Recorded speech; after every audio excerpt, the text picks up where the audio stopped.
Jetzt habe ich 2 Stunden meines Lebens damit verbracht, Ephemera auszuschneiden. Yuppie, hey, hier ist es fertig. Und was ist jetzt? Jetzt ist das hier in diesem abgeranzten Briefumschlag drin, total durcheinander. Und wenn ich es benutzen will, dann liegt es kreuz und quer auf meinem Schreibtisch. Ich finde nichts wieder und drehe fast durch. Es muss definitiv für dieses Problem eine Lösung her.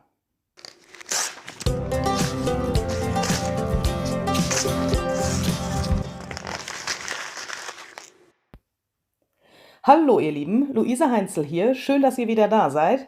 Ihr merkt schon, ich bin ein kleines bisschen, aber nur ein kleines bisschen aggressiv heute, weil mich das einfach total nervt, wenn dieses fein säuberlich ausgeschnittene Ephemera überall herumliegt. Deswegen versuche ich heute eine Lösung dafür zu finden, und zwar hier in meinem Altered Book. Ihr seht schon, ich habe hier am Anfang noch so eine Doppelseite frei. Das ist jetzt direkt die Seite, ja, hinter dem ersten Endpapier sozusagen und dieser anderen Collage, die ich dort gemacht habe. Diese beiden Seiten sind relativ stabil, weil sie etwas dicker sind als die anderen, eben durch das, was ich vorher draufgeklebt habe. Und hier möchte ich heute versuchen, ja, so eine Art Ephemera-Holder zu erschaffen. Inspiriert ist diese Idee durch die liebe Susanne von Bollenhut Art. Hallo Susanne, vielleicht hast du Zeit, dieses Video zu gucken. Ich weiß, du bist momentan sehr im Stress, weil du mit deinen eigenen Videos sehr beschäftigt bist. Aber nichtsdestotrotz möchte ich dir an dieser Stelle ein ganz herzliches Dankeschön sagen, denn du hast diese Idee eines Ephemera-Holders, also einer Aufbewahrung für Ephemera, wieder in mein Gehirn zurückgebracht. Das war da schon lange Zeit, bevor wir uns kannten. Ich wollte mir schon lange Zeit immer mal so ein richtiges Ephemera-Buch machen, wo ich das alles, was ich habe, so aufbewahren kann. Dann ist das aber irgendwie wie immer wieder verschwunden, durch andere Projekte verdrängt worden und so weiter. Und jetzt hast du das wieder hervorgeholt. Ich bin sehr, sehr dankbar. Falls euch das interessiert, Susanne hat ein ganzes Buch gemacht, also einen ganzen Ephemera-Holder mit verschiedenen Ephemera-Teilen, also mit verschiedenen Themen und verschiedenen Abteilungen. Und sie hat ein komplettes Buch neu konstruiert. Wenn euch das interessiert, ich verlinke euch das Video unten in der Infobox, dann könnt ihr euch das dort mal zu Gemüte führen. Das ist wirklich sehr interessant und eine sehr spannende Geschichte, wenn man, Entschuldigung, wenn man sehr viel Ephemera hat. Hier ist es jetzt für mich so, wie ihr seht, ich fuchtel hier schon mit den ersten Aufbewahrungstaschen umeinander, dass ich hier jetzt nur mein Penguin and Friends Ephemera sammeln möchte. Also ich möchte das in dieses Buch integrieren, dass ich das immer bei mir habe, egal wo ich an diesem Buch arbeite, ist es immer in diesem Buch, und ich habe hoffentlich am Ende einen Überblick, wo sich die einzelnen Teile befinden. Die sollten dann schon irgendwie auch sortiert beieinander sein, also alle Taschen beieinander, alle Tags beieinander und so weiter. Und ja, also dann kann man die eben von dort herausholen und in dem Buch benutzen. Also wenn ich irgendwo auf einer Seite einen Tag brauche, so ist mein Plan, dann kann ich mir den von hier vorne holen und ich finde ihn vor allen Dingen gleich. Deswegen mache ich es jetzt hier etwas anders, als Susanne das gemacht hat. Ich passe jetzt meine Taschen, die ich hier aus diesem Transparentpapier erstellen möchte, an die Teile an, die ich aus dem Kit habe. Wenn man das jetzt so macht, dann kann man sich da jetzt erstmal so falten, ne, wie ihr hier seht, und kann dann die einzelnen Teile da so ein bisschen so hinstecken, dass man sich ungefähr vorstellen kann, wie das später von der Größe her sein wird. Und dass man vor allen Dingen jetzt nicht, wer weiß, wie viel Platz verschwendet. Denn ich habe jetzt hier diese 2 Seiten, und wie ihr später sehen werdet, werde ich die hinteren beiden Seiten dieses Buches auch noch benutzen, weil es einfach zu viel Ephemera ist und ich auch nicht möchte, dass das Buch an dieser Stelle jetzt, wer weiß, wie aufklappt. Denn am Ende wird da sehr viel drin sein und dann möchte ich nicht, dass es zu dick wird. Also ja, ihr versteht schon. Ich passe jetzt eben diese Taschen an diese Ephemera-Teile an, also an die Größe. Susanne hat das ein bisschen anders gemacht. Sie hat im Prinzip ihre Taschen alle fast gleich groß gemacht und hat dann ihre Sachen dort einsortiert. Aber sie hat natürlich in ihrem Ephemera Holder Journal wesentlich mehr Platz, als ich das hier habe. Deswegen versuche ich das jetzt hier möglichst komprimiert zu machen.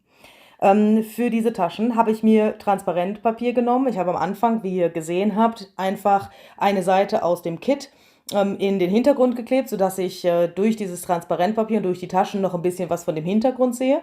Es wird zwar ziemlich viel durch das Ephemera überdeckt sein, aber wenn das später da wieder raus ist, dann sieht man das ja wieder, und dann ja, sind die Taschen ja wieder durchscheinend. Und dann kann man das zum Beispiel mit neuen Dingen befüllen. Man kann das dann einfach als eine ganz normale Junk Journal Seite benutzen, wenn man dieses Ephemera in dem Buch schon irgendwo dann verwendet hat und die Taschen sozusagen wieder leer sind. und dann schaut das einfach ein bisschen schöner aus, wenn dieser Hintergrund da jetzt so durchscheint. Transparentpapier finde ich jetzt persönlich hierfür eine ganz gute Lösung, weil man dann möglichst viel von den Teilen sieht, die man da reinsteckt. Also auch wenn ein Teil jetzt sehr tief in einer von diesen Taschen drin steckt, dann könnt ihr das trotzdem relativ gut sehen. Also wenn ihr einen speziellen Tag zum Beispiel sucht, dann findet ihr den sofort, weil das eben durch das Transparentpapier durchscheint. Ja, und wie gesagt, wenn man das dann alles später da rausgenommen hat und hat das sozusagen verbastelt, dann kann man natürlich diese beiden Seiten nehmen, um noch andere Sachen unterzubringen. Wenn ich in dem Journal später etwas schreiben will, dann kann ich da zum Beispiel auch Journaling-Karten beschriften und hier reinstecken. Ich könnte da Fotos reinstecken oder alles Mögliche. Also für mich ist es jetzt so, dass diese 2 Seiten, beziehungsweise am Ende 4 Seiten, ja, wenn ich die hinteren Seiten noch fertig habe, werden diese 4 Seiten eine Art, ja, während ich an dem Journal arbeite, eine Art Arbeitsplatzorganisation sein. Und am Ende möchte ich das aber trotzdem so haben, dass es aussieht wie eine Seite, die zu dem Journal gehört und nicht wie ein leerer Ephemera-Holder. Also, versteht ihr, was ich meine? Ja, ihr versteht das schon. Deswegen werde ich das jetzt auch hier auf den beiden Seiten nicht gleich machen. Also ich habe jetzt zuerst überlegt, ja, mache ich das jetzt so, klebe ich das da oben hin, klebe ich das da unten hin, mache ich alles gleich groß oder wie tue ich das? Hier habe ich es auch zum Beispiel mal umgedreht, weil ich gedacht habe, man könnte es ja auch von unten nach oben reinschieben, aber dann habe ich gedacht, huiuiui, vielleicht fällt das raus oder so. Und ich habe mich dann dazu entschieden, auch einige Teile aus dem Ephemera-Pack selber zu benutzen. Also nicht nur Transparentpapier, sondern eben zum Beispiel unten jetzt diese 2 Tucksports, links kommt dann gleich auch noch einer hin, die aus dem ursprünglichen Set stammen. Die werde ich jetzt hier auch mitverwenden, sodass ich dann auch nochmal so eine kleine, ja, Dreidimensionalität habe, indem ich auf der obersten Schicht sozusagen diese kleinen Tuckspots habe, dann kommt das Transparentpapier und im Hintergrund kommt dann eben dieser Mixed Media Hintergrund. Aufkleben tue ich das jetzt hier etwas mühselig mit Mattmedium und einem Pinsel, weil ich jetzt gerade nichts anderes zur Verfügung hatte. Normalerweise würde ich das jetzt in so eine kleine Dings füllen, hier so eine Spritztube, wo vorne so eine ganz dünne Tülle dran ist, sodass man den Kleber ganz, ganz dünn am Rand nur auftragen kann. Dann sieht man den auch nicht so stark, wenn das Ganze getrocknet ist. Ich hatte aber sowas nicht. Also wenn ihr das machen wollt, dann nehmt euch vielleicht irgendwie, ja, etwas, wo das sehr viel dünner rauskommt als bei mir. Also es ist jetzt gegangen. Man kann dann eben die einzelnen Teile nicht so weit an den Rand schieben, aber das fand ich jetzt nicht so schlimm. Vieles wird eben auch jetzt hier in dem Fall durch diese Tuckspots nochmal abgedeckt und wenn das später trocken ist, dann sieht man fast gar nichts mehr davon. Also ich, ja, war nicht ganz so glücklich, aber ich glaube, das Ergebnis erfüllt seinen Zweck. Ich habe das jetzt hier so gemacht, dass ich diese gefalteten Täschchen, die ich da schon so vorbereitet hatte, die habe ich mir da so draufgelegt und dann wirklich geguckt, welche Elemente kommen an welche Stelle. Also ich habe nicht zuerst alle Taschen aufgeklebt, um dann hinterher festzustellen, dass mir doch nicht da alles reinpasst, sondern ich habe halt wirklich versucht, ja, im Prinzip die Taschen an das Ephemera anzupassen. Ich habe das jetzt hier einfach nur geknickt. Und an manchen Stellen habe ich das Papier sozusagen nochmal umgeknickt. Also in diesem Fall hier ist jetzt zum Beispiel vorne bei der kleinen Tasche das Papier nochmal so ein kleines bisschen nach innen umgeschlagen. Das hat den ganz einfachen Sinn, dass das nicht so schnell reißen kann, wenn man das rein und raus tut, was man da hat. Ne? Also wenn da ziemlich viel drin steckt, ist in so einer Tasche, ja, also das ist dann sehr stark befüllt. Und das könnte vielleicht unter Umständen nach vorne ausreißen. Deswegen habe ich das also doppelt umgeklappt. Man könnte dafür auch vielleicht Washi-Tape benutzen. Dann würde das vielleicht noch ein bisschen schöner aussehen und das einfach da so drüber kleben. Ich habe allerdings hier gerade kein Washi-Tape. Ihr wisst ja, ich bin nicht in meinem Wohnwagen, wo ich alle meine Sachen zur Verfügung habe.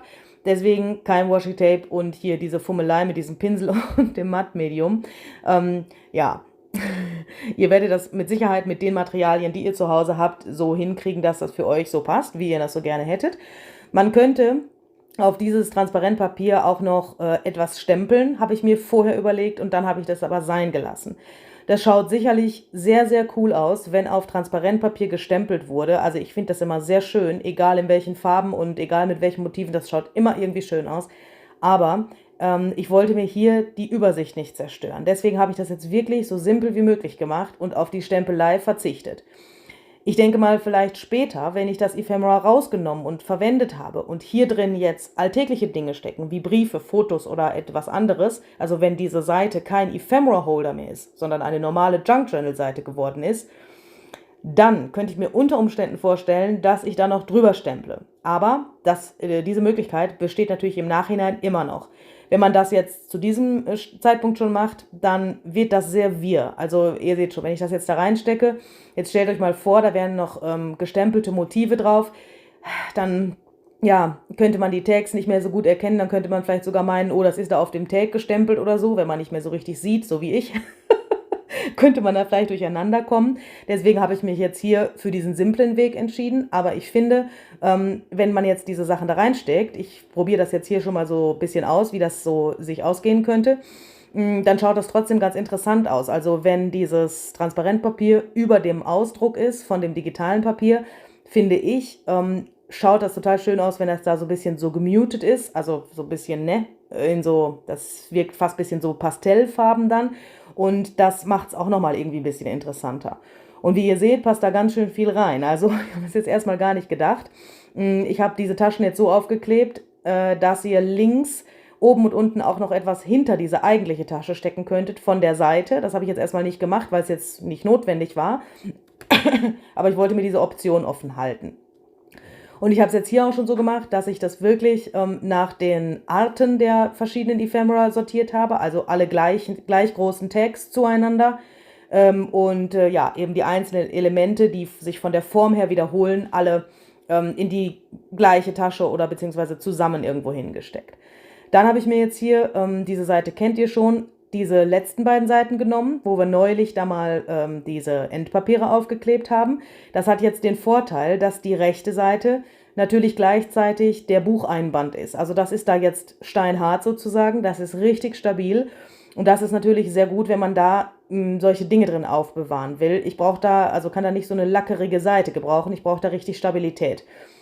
Und dadurch, dass ich das auf der linken Seite ja auch schon doppelt habe, ist es da auch relativ stabil. Also dieser Ausdruck, das ist 110 Gramm Papier und das klebt jetzt auf der normalen Buchseite drauf. Dadurch ist das auch schon relativ stabil und man könnte das jetzt theoretisch von der anderen Seite auch noch mal ein bisschen verstärken, wenn man später merkt, dass es zu labbrig ist. Hier auf der rechten Seite habe ich jetzt 3 Taschen aus dem Ephemera Pack verwendet und habe die aber jetzt auch doppelt gemacht. Also ihr seht schon, ihr könnt jetzt die normale Tasche benutzen und auch diesen kleinen Transparentpapierstreifen, den ich davor noch gemacht habe. So hat man die Möglichkeit, wirklich sehr, sehr viel unterzubringen und das finde ich eigentlich verhältnismäßig praktisch. Entschuldigt bitte dieses komische Gefuchtel mit meinen Fingern, was ihr da eben im Bild gesehen habt. Mein Handy hat ein Update gemacht und seitdem tut meine Kamera nicht mehr das, was sie soll. Also der Fokus funktioniert nicht mehr so, wie er soll. Und ich habe offensichtlich vergessen, das hier aus dem Video rauszuschneiden. Ja, ich hoffe, das stört euch nicht. Habt ihr mal gesehen, wie meine Finger aussehen? Heute mal verhältnismäßig sauber.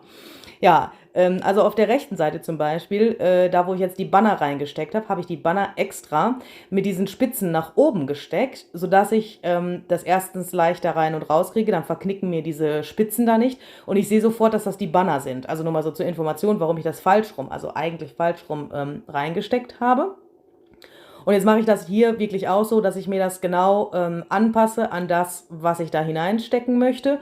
Und ich messe hier auch nichts. Also wie ihr seht, ich knicke das einfach, ja, indem ich das auf die Seite lege und gucke, wie groß das sein muss. Ich glaube, wenn man das abmessen wollen würde, es wäre eine Heidenarbeit. Das kann man natürlich auch machen, aber mir ist das alles zu kompliziert. Ihr wisst, ich hasse Messen und so funktioniert es ja auch. Ja, ein kleines Problemchen hatte ich da mit diesen Bellybändern. Ihr seht das später noch, die passen jetzt später da oben rein, aber am Anfang habe ich gedacht, meine Güte, wo tue ich die jetzt hin? Es ist gar nicht so einfach, diese Sachen wirklich alle auf einer Seite unterzubringen. Also da muss man auch vielleicht ein bisschen so hin und her spielen. Wo stecke ich was hin? Am Anfang denkt man vielleicht, okay, diese Tags passen hier hin, dann holt man die wieder raus und tut die woanders hin. Da müsst ihr einfach so ein bisschen rumprobieren. Meine Güte, was ist heute mit meiner Stimme? Entschuldigt bitte. Und vergesst auch nicht, so kleinere Sachen zu machen. Ne? Also hier zum Beispiel diese kleinen Labels, die möchte ich gerne wirklich sichtbar da haben, denn diese ganzen mini-futzi-kleinen Teile, die gehen ja oftmals während des Prozesses so ein bisschen unter. Dann bastelt man sich irgendwelche Schildchen aus anderen Hilfsmitteln und denkt hinterher, warum habe ich denn eigentlich nicht diese Labels hier verwendet, die ich hier schon habe. So, also so geht es mir halt manchmal. Jetzt könnt ihr das leider nicht sehen, die Bellybänder, die oben so zackig sind und unten so rund, die passen jetzt oben links rein, also das gefällt mir eigentlich ganz gut. Die schauen dann auch oben aus dem Buch so ein bisschen raus, sodass man die dann leichter da rausholen holen kann. Genauso wie jetzt links die Tuckspots, die passen jetzt auch perfekt da rein. Und die kann man dann da so mit dem Fingernagel, ein bisschen spitze Finger muss man da machen und dann kann man die da wieder rausholen. Ich habe dann am Ende gemerkt, dass mir einige von den Dingern da ein bisschen lose gegangen sind oben. Da war nicht genug Kleber, das habe ich jetzt nochmal wieder repariert. Und jetzt nehme ich mir noch alles, was auf meinem Tisch rumliegt. Also ich habe jetzt hier noch so ein Stückchen von dem Printable übrig gehabt. Da mache ich mir jetzt hier noch so eine mini kleine Tasche für eventuell auch noch so kleine Schilder oder vielleicht so kleine Quotes oder irgendwas anderes. Da nehme ich mir jetzt einfach wieder dieses Designpapier und klebe das auf das Transparentpapier drauf. Das finde ich jetzt da bei diesen Mason Jars, also bei diesen Einweggläsern, nicht so schlimm. Da sieht man ja, was das ist. Also ne, ich zerstöre mir ja eigentlich die transparente Optik dieses Papiers jetzt in dem Moment. Aber so kann man das noch sehen, was da ist. Und ihr könnt jetzt auch noch mal so Kleinteile da reinstecken, wie ich jetzt hier gerade versucht habe, mit links diesem Papageientaucher und dem Pinguin zu demonstrieren. Jetzt waren schon alle Teile von meinem Tisch weg, also ne, deswegen habe ich die da reingesteckt. Ich habe das aber eigentlich geplant für wirklich kleinere Elemente, also wie zum Beispiel auch Briefmarken oder sowas. Könnte man zum Beispiel jetzt hinter so schmale Streifen sehr gut stecken, so wie zum Beispiel auch hinter diesen hier, den ich jetzt hier noch aufklebe.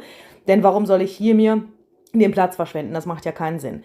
Ich habe auch noch ein Projekt mit Briefmarken geplant, also werde ich definitiv hier unten diese kleine Ecke benutzen, um ein paar farblich passende Briefmarken zu sammeln. Das werdet ihr jetzt hier in dem Video nicht sehen, das werde ich irgendwann mal still und heimlich in der Nacht tun, aber so ist das geplant.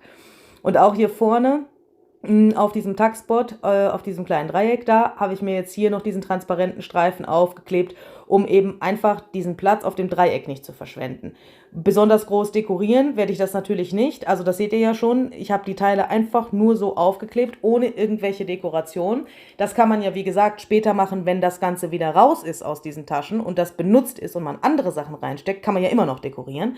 Aber jetzt wollte ich das wirklich so schlicht wie möglich haben, aber trotzdem noch so kleine Aufbewahrungsmöglichkeiten, wie zum Beispiel Briefmarken, kleine Tickets oder eben, ja, solche kleinen Geschichten. Und ich finde das wirklich, also eigentlich eine ziemlich geniale Idee. Ich habe vorher schon zu meinem Lebensgefährten gesagt, ich glaube, ich mache jetzt wirklich für jedes Journal solch eine Ephemera-Seite und so einen Holder. Weil wenn man das dann schon von Anfang an in seinem Journal drin hat, dann findet man immer alles wieder, man hat alles an Ort und Stelle. Man hat vor allen Dingen auch etwas, mit dem man anfangen kann. Man hat eine total coole Übersicht, was die Farben zum Beispiel betrifft. Wenn man auf der Suche nach seiner Farbpalette ist, könnte man diese Seite auch nochmal aufschlagen und dann wäre man da nicht ganz so hilflos. Also das finde ich total genial eigentlich. Und vor allen Dingen sieht man auch hinterher, wie dick das Buch wird. Das ist mir jetzt mal zum ersten Mal hier so aufgefallen. Habe ich mir gedacht, okay, ich distress hier noch so ein bisschen umeinander. Dieses Transparentpapier mache ich jetzt an den Ecken noch so ein bisschen braun. Und während ich das da so meditativ distresse, denke ich mir so, Mensch, wenn das jetzt alles da drin steckt und ich würde das später alles in dem Journal wirklich irgendwo auf irgendwelche Seiten kleben, dann weiß ich, wie dick mein Journal wird. Also das ist natürlich, ich zeige euch das gleich am Ende des Videos nochmal ein bisschen, jetzt ein bisschen, sagen wir mal, nicht so ganz repräsentativ, weil natürlich jetzt alles auf diesen insgesamt 4 Seiten ist, ja. Aber wenn ich das da rausnehme und tu das auf andere Seiten innerhalb des Journals, dann bleibt es ja insgesamt gleich dick. Ja, also versteht ihr, was ich meine? Nur die Seiten sind dann eben gleichmäßiger dick, als sie jetzt sind. Ihr werdet das gleich noch sehen. Hier unten ist mir ein ganz cooler Zufall passiert, da war der Kleber so ganz wellig getrocknet, dann bin ich da mit der Distress Oxide drüber gegangen und ich habe gedacht, ich flippe aus vor Freude, weil das schaut jetzt so cool aus, das schaut nämlich jetzt so richtig alt und abgeranzt aus und ja, ich bin ja jetzt einfach wirklich so wild rumrum gegangen, da wo ich das Transparentpapier erreichen konnte, habe ich das eben so braun gemacht. Ja, wenn man das noch stärker haben will, wie gesagt, kann man das immer noch machen, wenn man hinterher die Ephemera-Teile benutzt hat und wenn man sie dann da wieder rausgenommen hat.